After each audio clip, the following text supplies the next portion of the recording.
1 e no versículo 23. Quem achou, diga glória bem forte. Diga mais alto, glória a Deus. Isto. Quando você glorifica, você atrai Jesus para a terra. Aleluia, Jesus. Diz assim a palavra de Deus, 23 de João, capítulo 1, versículo 23. Glórias a Deus. Glória a Deus. Glória a Jesus. Glória a Deus. Ele disse: eu sou a voz do que clama no deserto, endireitarei o caminho do Senhor, como diz o profeta Isaías. E os que foram enviados eram dos fariseus, e eles perguntaram dizendo: por que esse batiza? Então, por que tu batismo? Então, se não és o Cristo, nem és Elias, e nem és profeta. João lhes respondeu: eu batizo com água, mas está entre vós o que não vos conheceis.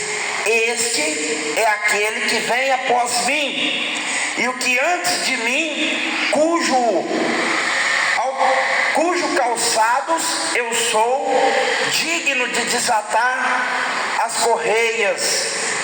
Essas coisas aconteceram em Betânia, além do Jordão, aonde João batizava.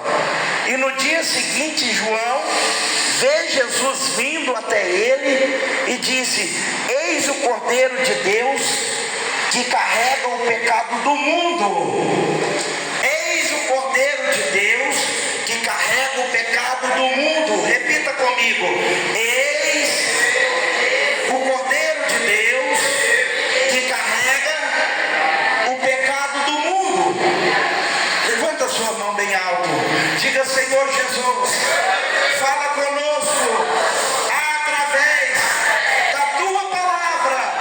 Eu creio que vou sair alimentado pelo poder da tua palavra. Diga um amém bem forte. Bata uma palma bem forte para Cristo Jesus.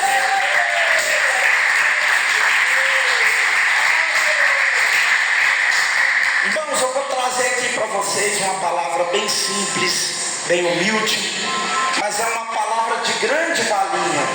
É uma palavra muito poderosa.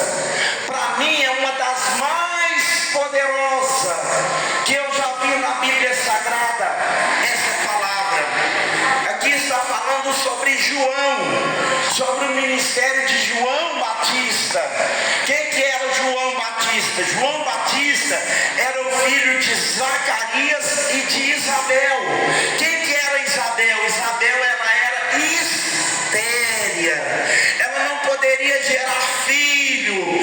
E Zacarias também era avançado de idade. Quem que era o Zacarias? Zacarias, ele era da tribo de Levi, e ele era o último do sacerdote que exercia o sacerdócio naquela época.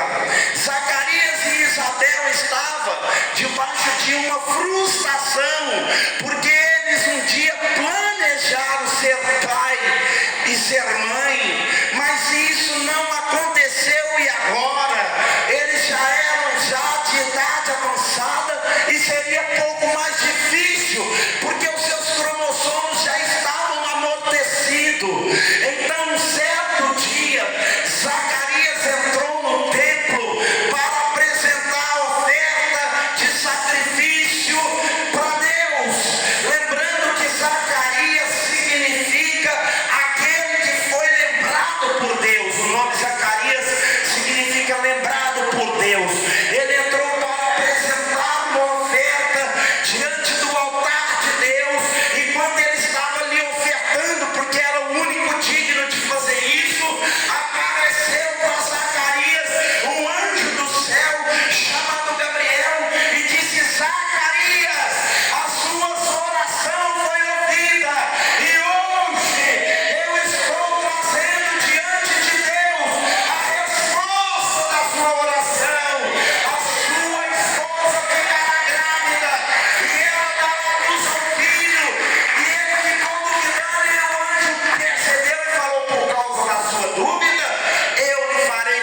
sobre Esther, que está englobada nesse tempo.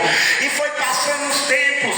Agora, depois de 600 anos, meu Deus do céu, Israel está sobre cativo de novo. Israel está sobre domínio de novo. Agora não é um domínio que lhe batia. Agora não é uma escravidão que lhe tirava o direito de comer, de ir e vir. Não, era um cativo mais brando.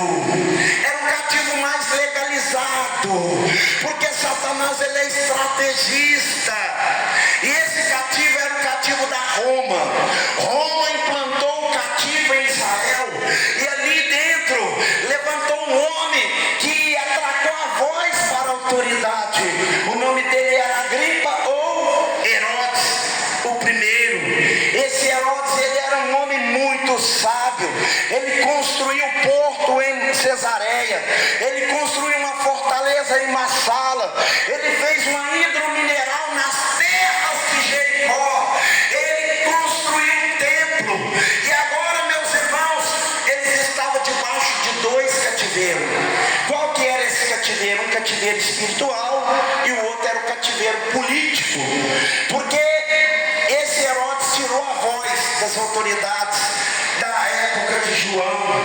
O Herodes tirou o poder do desempenho dos governos. Ele fez tudo isso, ele construiu o templo. E nele construiu o templo, ele também tirou a voz sacerdócia do ar. O sacerdote não tinha mais domínio sobre as coisas de Deus, sendo que os sacerdotes eram responsáveis para apresentar oferta, para apresentar sacrifício, para interceder, falar através de Deus, falar através do povo para Deus, e Deus revelava para o profeta, e o profeta falava de Deus para o povo. Agora os profetas não tinham voz dentro de Israel, e nem o sacerdote. Por quê? Porque Herodes, ele construiu o templo novamente. O templo tinha caído 3 vezes. A primeira vez que o templo caiu foi quando Salomão fez o templo, e foi quando o rei Nabucodonosor destruiu o templo. A segunda vez que ele caiu foi quando o Zorobabel fez o templo, e chega lá em Herodes. Herodes vai e joga o templo no chão e fala: não, vou fazer uma coisa mais sofisticada, vou fazer uma coisa mais visível, mais aprazível. E ele construiu, e diz as escrituras, os ensinamentos bíblicos, que ele colocou ouro em todas as portas, exceto a porta formosa que já tinha. Mas ele colocou ouro em todas as portas, colocou ouro para toda parte do templo. Ele trocou os turnos sacerdotais.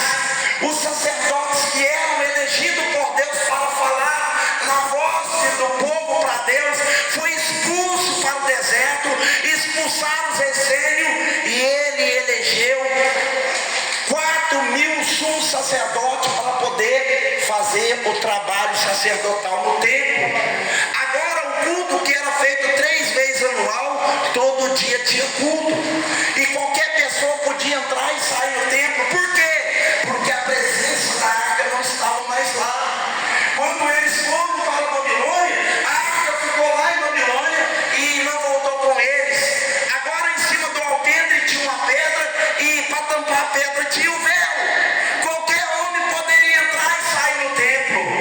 Qualquer homem podia fazer essa transição, porque a glória de Deus não estava mais lá. E João Batista nasce nesse período. E João Batista agora, por ser elegido um sacerdote vindo da família sacerdotal, ele também foi expulso para o deserto. E lá no deserto, meus irmãos, todo mundo falava: eu quero ver como que ele vai exercer o sacerdócio. Eu quero ver como que ele vai liberar a voz profética. Eu quero ver ele profetizar.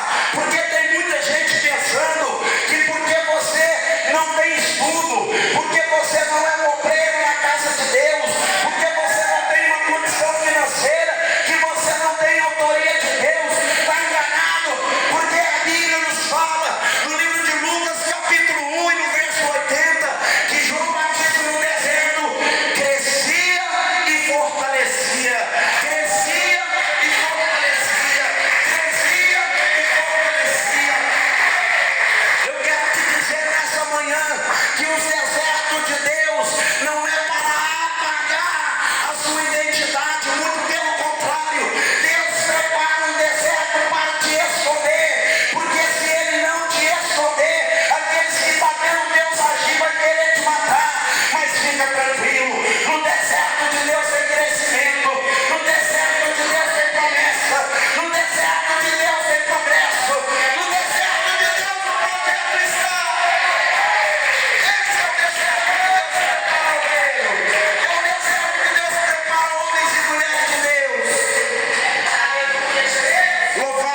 sacerdotais.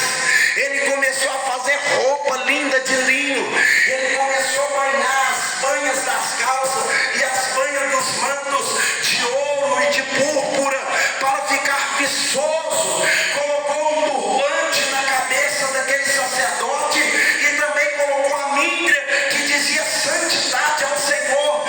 Em cima das ombreiras tinha uma pedra de jaspe que brilhava de longe, e no peitoral tinha as 12 pedras representando as 12 tribos de Israel. E agora o templo estava de porta aberta, qualquer pessoa podia entrar e sair, porque o sacerdote era bonito, a roupa era linda, o templo era bonito, mas a presença de Deus estava no deserto. A presença de Deus tinha saído da casa. Não adianta falar bonito, não adianta vestir bonito, não adianta ter oratória, não adianta ter frequência, não adianta ter postura, não adianta falar inglês, idiomas e mais idiomas, se a presença de Deus não está. O que importa na nossa vida, meus irmãos, é a presença. Davi falou: tira o meu trono, tira a minha cadeira, tira a minha roupa, tira minhas riquezas, mas não tira de mim o teu Espírito. O teu Espírito, o Espírito de Deus não pode sair de nós. E a palavra então disse, através dos ensinos, que os cultos do Herodes dava na faixa de 10.000 pessoas. 10.000 pessoas vinham, e depois do culto tinha uma mesa com todo tipo de comida bonita, comida boa que o povo podia comer. E os sacerdotes agora eram homens elegantes, que eram atraídos pelas suas elegâncias e atendiam o povo, aquela beleza. E o povo acabava ali, comia e fazia festa, depois ia embora. Em contrapartida, João estava lá no deserto e a multidão estava atrás de João. Por quê? Porque João não sabia falar, João não sabia escrever o seu próprio nome, João não tinha uma roupa bonita igual tinha o sacerdote, João não tinha comida boa igual tinha no templo, mas João tinha a presença de Deus. João tinha Deus do céu com ele. Enquanto João falava, o céu abria para ouvir a fala de João. E no decorrer dos cultos de João, a notícia foi repercutindo dentro de Jerusalém. Todo mundo queria conhecer quem era esse homem João Batista, porque a palavra que ele falava era comovente. Quando ele apontava, a enfermidade tinha de sair. Quando ele dava uma ordem, os demônios voltavam de ré para o inferno. Quando ele gritava, todo mundo calava, porque grande é a autoridade de Deus que estava na vida de João. E os cultos de Herodes então começou a cair de nível. Quem tinha 10.000 visitantes, agora caiu para 9, agora caiu para 8, agora caiu para 6, agora caiu para 5, agora caiu para 3. Opa, peraí, o povo lá vai só sumindo, o que está acontecendo? Aí apareceu alguém falando: olha Herodes, tem um homem de Deus influente na palavra de Deus, ele está lá no deserto e ele está batizando para a remissão de pecado. Esse homem é muito influente. E Herodes falava assim: lá tem um templo que é igual ao nosso, que todas as portas são de ouro. Ele falava: não, lá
escriba, chamou-lhe a cúpula judaica, chamou os fariseus, chamou o seduceu e falou: ó, capetada toda, vai lá ver quem que é esse homem que está arrastando nossos membros para o deserto. E foi aquela trinca de Satanás misturada com pomba gira para caçar a oportunidade de acalar a voz de João. Mas eu quero te dizer que quem tem um projeto de Deus pode abrir a porta do inferno, pode vir pomba gira, pode vir chupilita, tranca a rua, que eles não vão te calar, porque a voz sua que está na sua boca não é sua, é inspiração de Deus.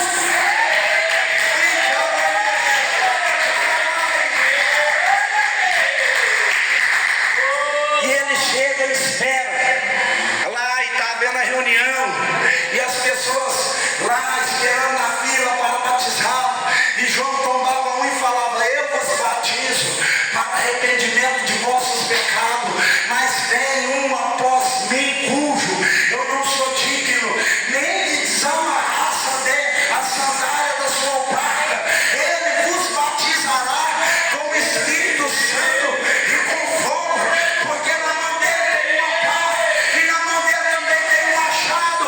Por que a pá? Porque o sacerdócio tinha que trocar aquela cinza que ficava no altar, porque cinza não deixa o fogo pegar, e a pá era para limpar a cinza, e o machado, o pregador, o machado era para cortar árvore, para fazer carvão e para manter o altar aceso. Você quer promessa de Deus 24 horas no dia? É altar aceso. O livro de Levítico, capítulo 6 e no verso 13 está escrito que o fogo arderá continuamente no altar e não se apagará.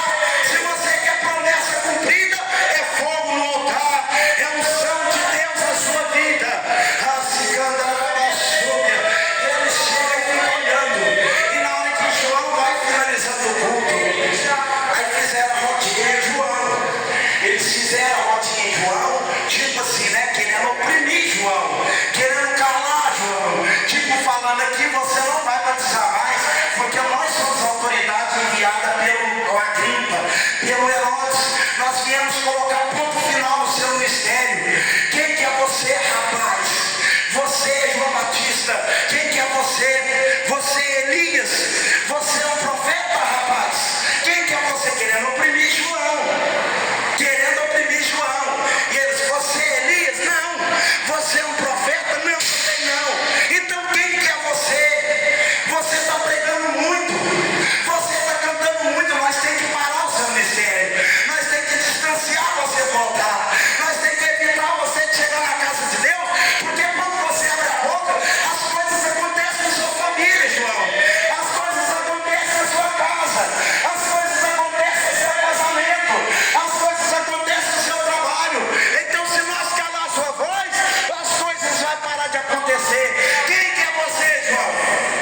E João olha para eles e fala: eu não sou um profeta, eu não sou Elias. Então por que você batiza? Quem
verdade.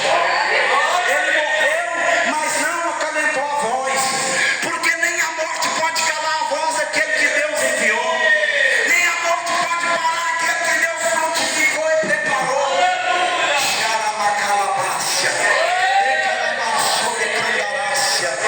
Aí no outro dia eles voltaram lá para ver se João estava lá.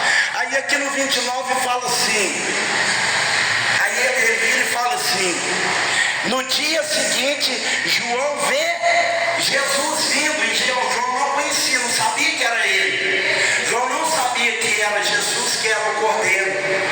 Aí João vira e fala assim: aí vem aquele que eu tinha falado um monte para vocês, capetada toda, cambada de Satanás, pombagira, tudo misturado com demônio. Aí chegou ele, é ele que é o Cordeiro de Deus, é ele que vai tirar o pecado do mundo, é ele que vai fazer com que eu, João, um homem, não faço, porque eu vim primeiro do que ele, só que antes de mim ele já era. Eu vim apenas abrir o caminho para ele. Olha ele aí, o Cordeiro de Deus. E eles foram entendendo, porque o Cordeiro era apresentado no altar.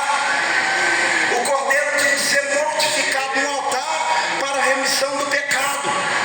E as pessoas eram livres dos seus pecados por causa daquela morte, daquele animalzinho inofensivo, inculpado, que não tinha culpa. E eles falavam assim: agora a nossa família está livre do pecado, porque nós matou o Cordeiro. E eles falavam: não, agora não é mais animalzinho, agora é o Filho de Deus, que desceu da terra para morrer pela humanidade, porque ele não vai tirar o pecado, não é só da prostituta, não é só do traficante, não é só do ladrão, não é só do mentiroso, não é só do migrante, ele vai tirar o pecado de todo mundo, e o projeto de Deus vai ter expansão na terra.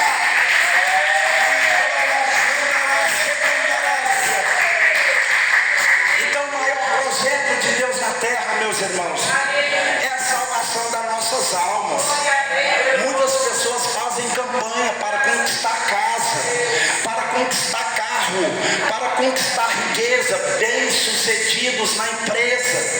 Só que nada disso pode nos demonstrar um projeto todo precioso que Deus nos dá, porque a casa vai ficar, porque o carro vai ficar, porque as riquezas vai ficar, porque os patamares de promo vai ficar na parede.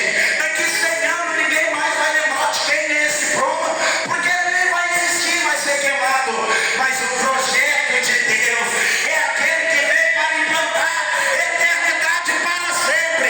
Aquele que entrar nesse projeto nunca mais será esquecido, porque o seu nome será escrito no livro da vida. E aquilo que eu não falei, meus irmãos, que o Espírito do Senhor Deus permaneça a falar no coração de todos. Quem entendeu o que Deus quis dizer aqui, diga glória a Deus. Quem recebeu a voz profética de Deus, diga glória. Diga mais forte. Oh, Ramanda, Rachavamatai, Decalamassuga. Glórias a Deus.